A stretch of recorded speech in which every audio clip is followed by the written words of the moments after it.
Hi! In front of me is Redmi A1 Plus, and today I would like to show you how you can change default apps on this Redmi. First of all, just go into settings, scroll down and tap on apps section. Now click on manage apps and tap on those three dots at the top right corner of your app. Finally, click on default apps and tap on one of those sections. I want to change my browser, so I have to click on it.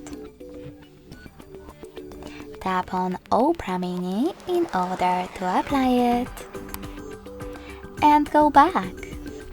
As you can see, after that, my default app has changed. Thanks so much for watching. If you enjoyed this video, smash that like button, comment and subscribe. Bye!